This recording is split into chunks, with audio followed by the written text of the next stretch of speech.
sucks! Fucking sucks! Fucking sucks! Fuck! Wow, I just shot down a duck by saying fuck. It's like puking on a pile of shit. I wasted all my time on this shit. I want it back. It ruined my life. Man, fuck this game. Fuck it to hell. Fuck it to oblivion. Fuck it to damnation of mankind. Yippee-ki-yay, motherfucker!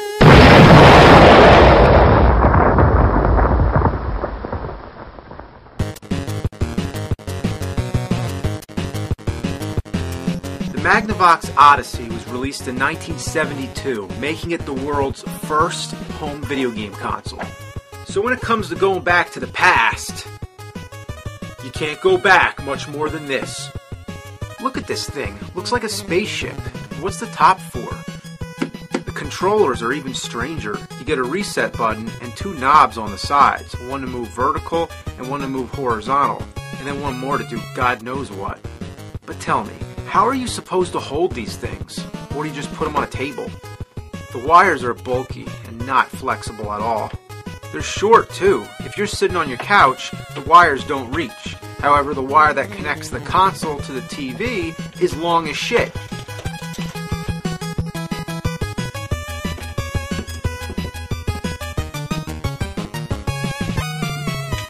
Alright, I guess you're supposed to play with it on your lap or on the floor. Alright, now we're ready to play some Odyssey.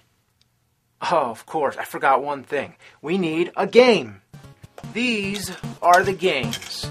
Pretty elaborate, right? The titles are the best part. Like, what are some of the games you grew up with? Maybe Wrecking Crew on the NES, or Afterburner on the Sega Master System, or how about Game Number 1 on the Odyssey? There's no power button. When you put the game in, the console starts up. Pretty efficient, I guess, but half the time, it doesn't work. You've got to keep fucking around till the picture comes in. And after that, what do you get? Just a dot, or a dash, whatever the fuck you want to call it.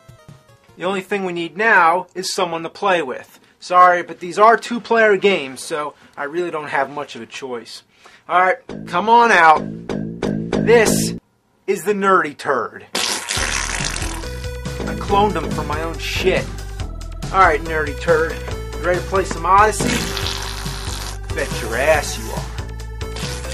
Alright, where you at? Oh, there you are. Whoa, oh, there you are. Oh. Whoa! Whoa! Whoa! Woo! Let's play hide and seek, alright? I won't look, okay? Hide somewhere. Right, you ready? Okay. Alright, are you here? Oh, I was close. What are you doing? Oh, I get it. It's like taking a shit. Let me try it.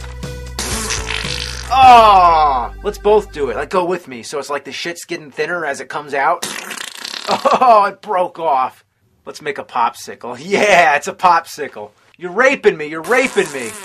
Let's just go all over. Woo, woo. Man, people in 1972 must have been bored out of their minds. You really got to use your imagination because the Odyssey doesn't have sound. And when you think about it, it doesn't have graphics either. Yeah, check out all the stuff that comes with the system. You have chips, cards, dice, a scoreboard, and most important, the overlays. This is the substitute for graphics. They come in two different sizes depending which kind of screen you have.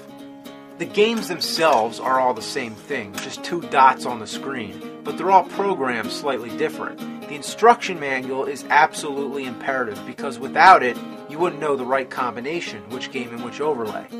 Let's try some tennis. You just stick this son of a bitch on the screen here and you're all set. Now isn't that exciting? Yeah, you just gotta make all your own sound effects.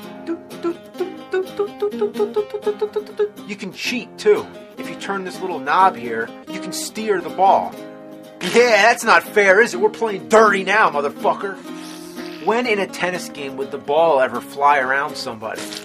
It's surreal because you can move wherever you want. It's not like you have to stay on your side of the net. So the players have to keep their own rules and their own score. That's right, the game doesn't even keep score. It's a fucking free-for-all.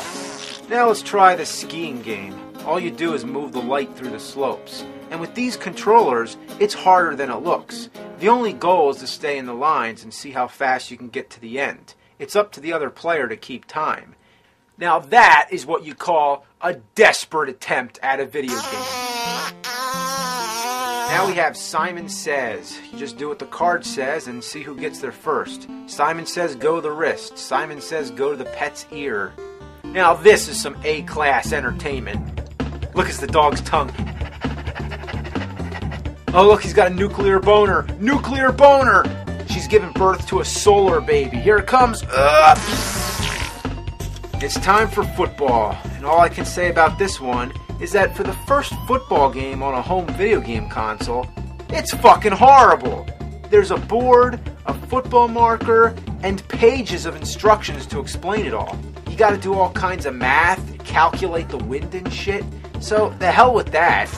Hockey. This one's more fun. You just try to drive the puck into the opponent's net. If you keep tapping the reset button, you can change direction. Anything goes in this game. Gotta keep it away from the net. Keep it away from the... you bastard. This one's called Anal Logic. Yeah, that sounds fun. It's like the logic of your ass.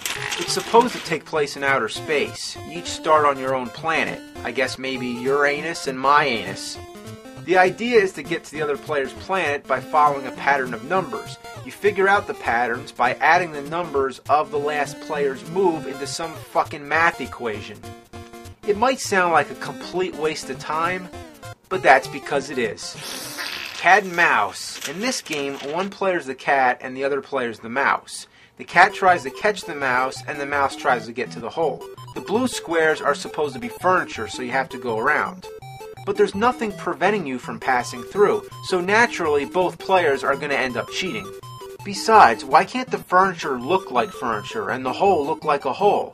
Instead, they're visual representations of what they may have looked like if this game had graphics. But it's an overlay. Draw some fucking furniture. Next is Haunted House, the first horror game. You're a detective going around picking up clues. The second player draws the cards telling you what clue to get. Also, the second player's hiding as the ghost. Oh, there you are. No matter how many times I've read the instructions, I just don't get it. Submarine. Player 2 has to follow a squiggly line and dodge torpedoes fired by Player 1. But the torpedo never seems to go in the direction that it should. And whether or not Player 1 is supposed to move, I can't even say. It's just, yeah. States. Okay, this one's just a name that state game. You draw a card, you move the cursor on the state. But what about the little states? How are you supposed to point at them? I guess you could just point with your finger. This doesn't need to be a video game in any way. I also love how the instructions tells you that Alaska and Hawaii aren't really down there. Hey nerdy turd, did you know that Hawaii isn't really south of Texas? Last game, roulette. For this one, you get out the roulette board, you get out the chips, and you play roulette. The wheel is the overlay. Whoever spins the wheel just closes their eyes, moves the cursor all over the place, and then you just look where it landed. If it goes off the wheel, which it does often, you line it up to the nearest number. But most of the time it goes off the screen, so you're never sure where it landed. If you want to play roulette without blowing money on the casinos, then get yourself a roulette mat and a wheel. A wheel and a ball is all you need, not a sheet of plastic with a glowing square on your TV screen. In conclusion, it just... yeah, you said it. Primitive isn't even the word. It barely qualifies as a video game.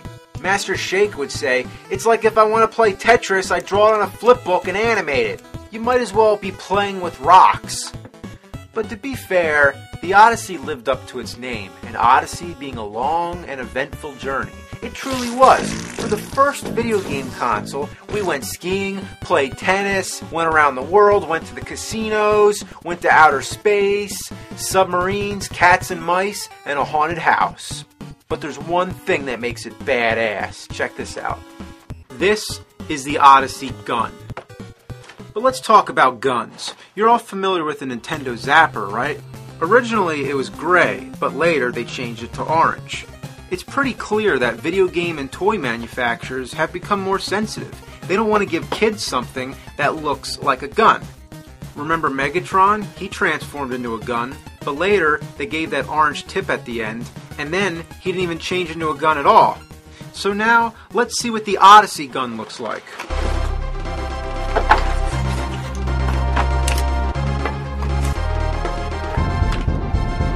Well, the Odyssey doesn't fuck around. I mean, this is what you call a gun. I mean, look at it. It's a gun. It's a fucking rifle. I mean, they could never get away with this nowadays. You could never, ever... It just blows my mind that there could exist a video game console that has a gun like this. Let's try it out.